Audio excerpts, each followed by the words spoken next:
Chapter 20. How to Get Someone Out of Bed. "I am sure," said Mr. Wonka, addressing Grandpa George, Grandma Georgina and Grandma Josephine, "I am quite sure the three of you, after all that, will want to jump out of bed and lend a hand in running the chocolate factory." "Who, us?" said Grandma Josephine. "Yes, you," said Mr. Wonka. "Are you crazy?" said Grandma Georgina. "I'm staying right here where I am in this nice comfortable bed, thank you very much." Me too, said Grandpa George. At that moment there was a sudden commotion among the Oompa Loompas at the far end of the chocolate room. There was a buzz of excited chatter and a lot of running about and waving of arms. And out of all this, a single Oompa Loompa emerged and came rushing toward Mr. Wonka, carrying a huge envelope in his hands. He came up close to Mr. Wonka and he started whispering. Mr. Wonka bent down low to listen. "Outside the factory gates?" cried Mr. Wonka. "Men? What sort of men?" "Yes, but do they look dangerous?" "Are they acting dangerous?" "And a what?" "A helicopter. And these men came out of it. They gave you this."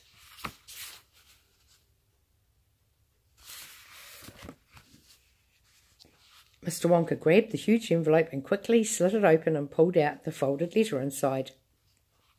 There was absolute silence as he skimmed swiftly over what was written on the paper. Nobody moved. Charlie began to feel cold. He knew something dreadful was going to happen. There was a very definite smell of danger in the air. The men outside the gates, the helicopter, the nervousness of the Oompa Loompas. He was watching Mr. Wonka's face, searching for a clue, for some change in expression that would tell him how bad the news was. "Great whistling wang doodles!" cried Mr. Wonka, leaping so high in the air that when he landed his legs gave way and he crashed onto his backside. "Snorting snoswangers!" he yelled, picking himself up and waving the letter about as though he was swatting mosquitoes. "Listen to this, all of you. Just you listen to this," and he began to read aloud. "The White House, Washington, D.C. To Mr. Willy Wonka. Sir, today the entire nation, indeed the whole world, is rejoicing at the safe return of our transport capsule from space with 136 souls on board. Had it not been for the help they received from an unknown spaceship, these 136 people would never have come back. It's been reported to me that the courage shown by the 8 astronauts aboard this unknown spaceship was extraordinary. Our radar stations, by tracking the spaceship on its return to Earth, have discovered that it splashed down in a place known as Wonka's Chocolate Factory. That, sir, is why this letter is being delivered to you. I wish now to show the gratitude of the nation by inviting all 8 of those incredibly brave astronauts to come and stay in the White House for a few days as my honoured guests. I'm arranging a special celebration party in the Blue Room this evening at which I myself will pin medals for bravery upon all 8 of these gallant flyers. The most important persons in the land will be present at this gathering to salute the heroes whose dazzling deeds will be written forever in the history of our nation. Among those attending will be the Vice President, Miss Elvira Tibbs, all the members of my cabinet, the chiefs of the Army, the Navy and the Air Force, all members of the Congress, a famous sword swallower from Afghanistan who is now teaching me to eat my words. What you do is you take the S off the beginning of the sword and put it on the end before you swallow it. And who else is coming? Oh yes, my chief interpreter and the governors of every state in the Union. And of course my cat, Mrs. Tobusipus.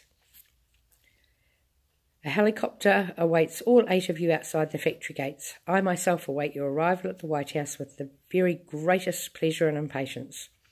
I beg to remain, sir, most sincerely yours, Lancelot R. Gilligrass, President of the United States. P.S. Could you please bring me a few Wonka Fudge Mallow Delights? I love them so much, but everybody around here keeps stealing mine out of the drawer of my desk. And don't tell Nanny.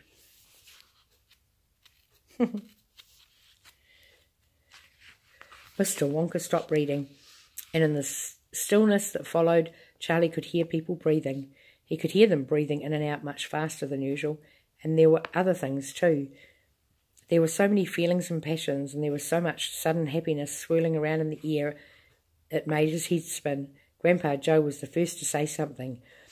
"Yippee!" he yelled out, and flew across the room and caught Charlie by the hand, and the two of them started dancing away along the bank of the chocolate river. "We're going, Charlie," sang Grandpa Joe. "We're going to the White House after all." Here they are.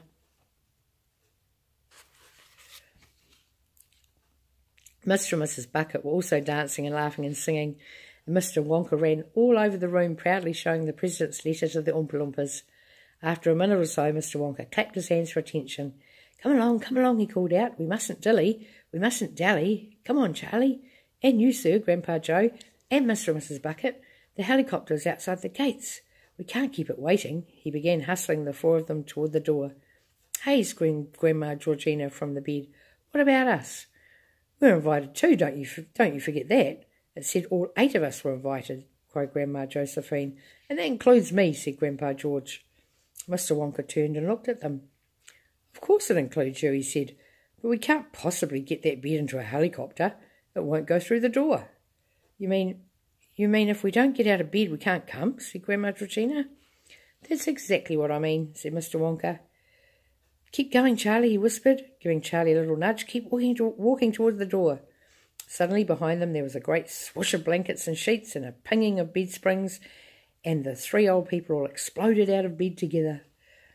They came sprinting after Mr. Wonka, shouting, "Wait for us! Wait for us!" It was amazing how fast they were running across the floor of the great chocolate room. Mr. Wonka and Charlie and the others just stood there, staring at them in wonder. They leaped across paths and over little bushes like gazelles in springtime, with their bare legs flashing and their nightshirts flying out behind them. Suddenly, Grandma Josephine put the brakes on so hard she skidded 5 yards before coming to a stop. "Wait," she screamed. "We must be mad. We can't go to a famous party in the White House in our nightshirts. We can't stand there practically naked in front of all those people while the President pins medals all over us." "Oh," wailed Grandma Georgina. "Oh, what are we going to do?"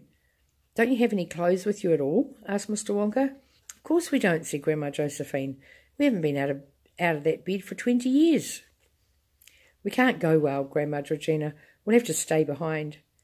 "Couldn't we buy something from a store?" said Grandpa George. "What with?" said Grandma Josephine. "We don't have any money." "Money?" cried Mr. Wonka. "Good gracious me. Don't you go worrying about money. I've got plenty of that." "Listen," said Charlie. "Why couldn't we ask the helicopter to land on the roof of a big shop on the way over? Then you can all pop downstairs and buy exactly what you want." "Charlie," cried Mr. Wonka, grasping him by the hand, "what would we do without you? You're brilliant. Come along, everybody. We're off to stay in the White House." They linked arms and went dancing out of the chocolate room and along the corridors and out through the front door and into the open where the big helicopter was waiting near the factory gates. A group of extremely important-looking gentlemen came toward them and bowed. "Well, Charlie," said Grandpa Joe, "it's certainly been a busy day." "It's not over yet," Charlie said, laughing. "It hasn't even begun." And that, my dear darling Mediana, is the end of the story. I dare say there's more to come from old Charlie and Grandpa.